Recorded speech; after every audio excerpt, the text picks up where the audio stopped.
we're back, and we got another special guest with us. We've got another On the Line segment brought to you and us by James Hoover over at Pure Clean of Broken Arrow. They do a great job for us. We appreciate having them on board as partners, and he runs a great company, and super proud to be associated with James. And in saying that, we've got a Hoover Racing DirtCrowd driver on the line with us. Holly Russell, how you doing? Hey, I'm good, thanks. How are you? I'm good. I'm looking forward to talking to you. I haven't got to catch up with you in a week or so. I know we got to be in the pit area and scrape some mud off your car a few weeks ago back in Colcord, and watch you run in person and go over the t-shirt trailer and see some fans in your merch. That's super exciting. We love being a part of that, and I know you got Mom working hard trying to sell that merch, so that's good for her too, right? Yeah, no, definitely. Got to get her working. Exactly. You can't have her just sitting around being pretty. So let's talk a little bit. I know we obviously we talk, if we rewind back, we talked to you even before you got to the States. Super excited to have you coming, and we love having you here. It's been a great relationship. I love hanging out with you and your mom, and love you guys being a part of James Hoover Racing, and I think the fit has been really, really good. But talk to us a little bit about kind of what your expectations were, kind of what you thought it might be like versus reality now that we're probably, what, 2/3 of the way through your trip here? I mean, Yeah. how's it been? I mean, is it what you thought it was going to be? Is it more? Kind of walk us through that process.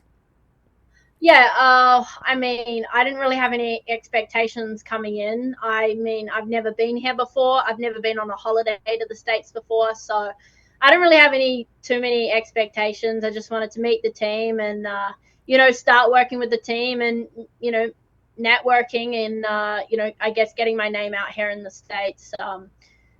I guess racing side of things, I didn't have too many expectations with that. I just wanted to get into the seat, cut some laps, and see how I feel. Obviously, the car I'm driving over here is, a couple of horsepower more than what I was running back in Australia. So to have a bit more of that under my seat, I just wanted to kind of get used to that, running on obviously these tracks here in America, but I don't really have any expectations, to be honest. But I just wanted to, cut laps and progress. Get better every single Sure, meeting. sure.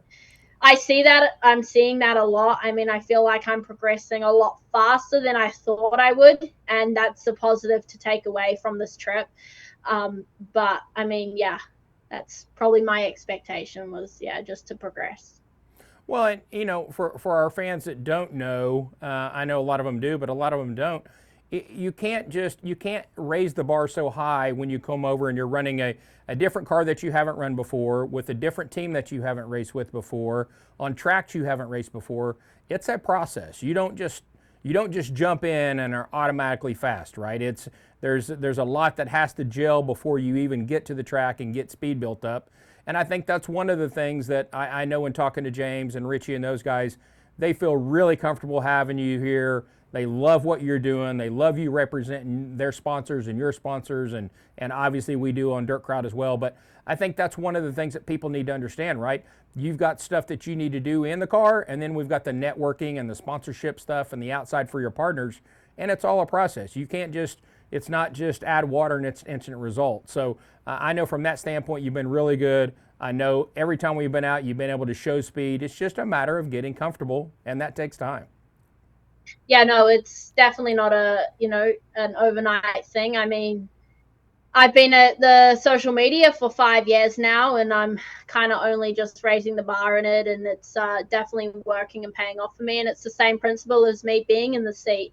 Like I say on my social media a couple of days ago, I mean, I've only been in a sprint car for 10 times. So I don't have that many expectations. I think the only focus really for me is just progression, right? Because at the end of the day, if you're progressing, then you're automatically going to get faster, a lot more comfortable, and things are just the puzzle is just, I guess, going to come together. Without a doubt. And, that's part of it. I know you're building a fan base here. We see people walking around at the track wearing Holly Russell merch, which we love. That's got to make you feel good, and that's part of the process, right? You're trying to build up to have a racing career, and there's different levels to that. There's different aspects, whether it's in the car or out of the car with the team, and you've been going at, like you said, the social media stuff you've been going at years. We haven't been in a sprint car in years, so it just takes time. People just can't expect things to happen overnight. I'm friends and have a lot of people that we know that's in the sprint car world that have a lot of success in a midget or a micro and think, this sprint car thing, I'm just going to take it by storm, and it just doesn't happen that way. So, it's kind of one of those things, like we've said before, you just got to keep your chin up, keep grinding, don't get too high with the highs and too low with the lows. But I know you've done a great job, and we've had some rain out, so that's taking you out of the seat 3 or 4 races. That that's more seat time that we need, that's more laps that we need. So, that's kind of been a bummer. But speaking of which, I know you were scheduled this weekend to run at Humboldt on Friday night, and here we go. That one gets canceled because of a owner series type deal with a new owner coming in place. But Saturday night, you should be in the seat up there at 81 Speedway in Wichita, and that's a bigger track, which I know that you and I have talked, and I think that's something that maybe fits your driving style a little bit more. But again, it's just more laps, so hopefully we'll get a chance to see you running up there. Have you watched any video yet of 81 Speedway, or have you talked to Emilio and James about that track at all, and how that's going to play out for you? Yeah, I watched quite a bit of footage on it. I try and do that, a couple of weeks prior to when I'm at the track, just so I can see how the track kind of folds out over the night. Any little bit can kind of help me. But I mean, like you say, it suits my driving style a bit more, but at the same time, it's just laps under my belt. But it's definitely fast. It's definitely very wide. And I think around the top line, it's going to be pretty fast. So I'm excited. And I think this is probably going to be the biggest track I've ran on so far in my sprint car career. I know Arrowhead was, and, that track actually didn't feel super fast when I was on it, to be fair. So yeah. I know 81 Speedway, a lot of people that have raced there have said that that's a fast track. So, yeah, we'll see how Saturday night plans out. But I think it's going to be fun. Yeah, that's definitely going to be the biggest track you've been on so far. So I think you'll like that.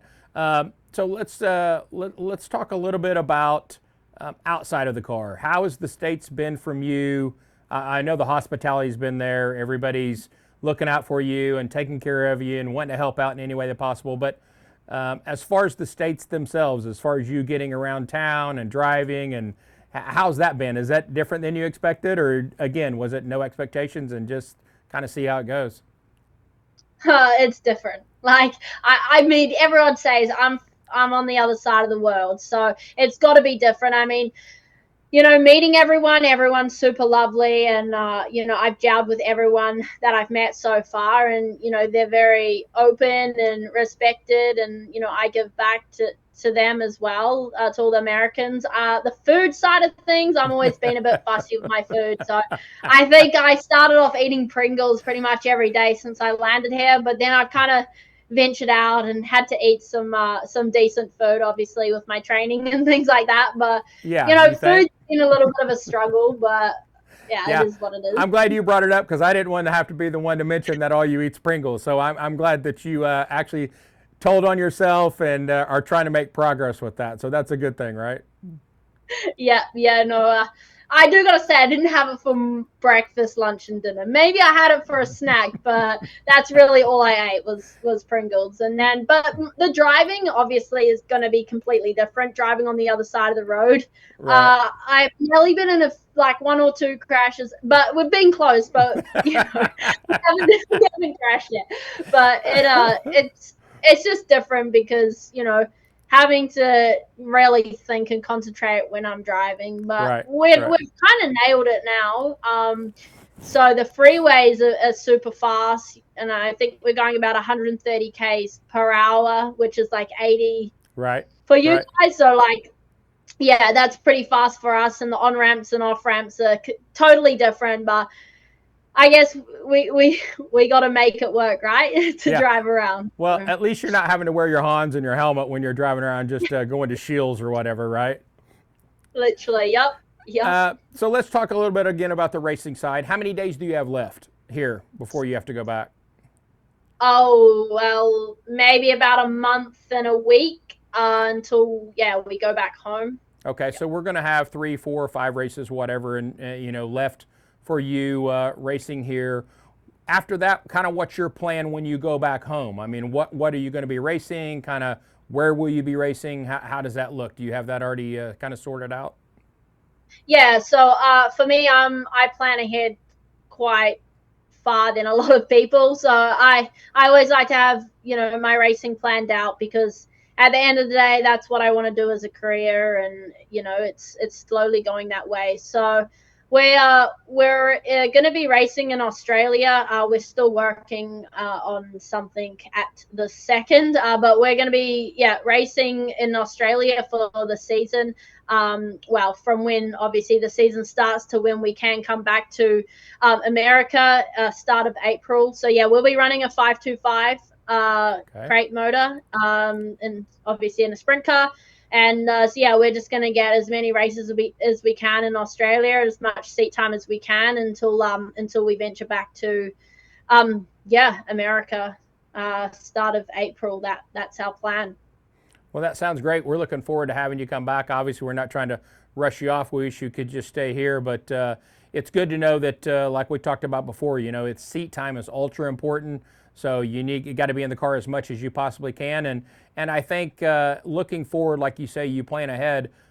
It's got to make you feel a little bit better coming back, knowing that when you come to the States, you got to kind of feel for who you're going to be racing for, kind of what you're in, the car itself, the team you're going to be running for. So we're really looking forward to that. Obviously, we're going to have you back on. Wish you nothing but the best of luck this weekend up at 81 Speedway, and hope you have a lot of success there. But we definitely want to have you back on at some point to kind of wrap up your experience, how it went. Again, talk about, hopefully we'll have some things set in stone with, you can mention maybe who you're racing for when you're over in Australia, and then coming back and get some stuff lined up. But always enjoy having you on the show. Appreciate you taking the time, and love having you be an ambassador and a representative on DirtCrowd, and just super excited to be teamed up with you, and anything that we can do to help you, and likewise. So if you want to take a chance, go ahead and at this time let us know who all you got partner-wise, and who's helping Holly Russell getting up and down the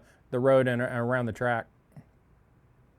Yeah, so obviously my sponsors back home, I have Lucas Oil, King Race Designs, Greg Jallis, BK Racing Performance, and then over here in the States with the team, we have many, many partners on the car. I'm still obviously learning to memorize them all and stuff, but we have everyone on the car. We have James, we have Richie, we have Mike, everyone that, helps us get to the track, all the crew guys. We have Pure Clean, which is, one of our main sponsors. Oh God, we have so many, but yeah, I obviously can't thank everyone that's on my car and everyone behind the scenes. Yeah, that gets me here, and I mean, it's a dream come true for me to be over here racing this earlier on in my career, and I'm just looking forward for the time ahead, and obviously we've got a lot more that I want to achieve, and yeah, I can't thank you guys for having me on, and yeah, we'll catch up at the end of my trip. Sounds great. Well, we're super excited to have you on. Always super excited and great talking to you. Wish you nothing but the best of luck this weekend, and we'll touch base again soon. Awesome. Thank you. All right. Thank you, Holly. Have a great evening. All right, everybody. Okay. That's DirtCrowd driver Holly Russell. Super excited to have her on the platform. She's doing a great job over here. If you get a chance, log on to dirtcrowd.com and go join Holly's race team today if you get a chance. So in saying that, we're going to take a break, and we'll be right back.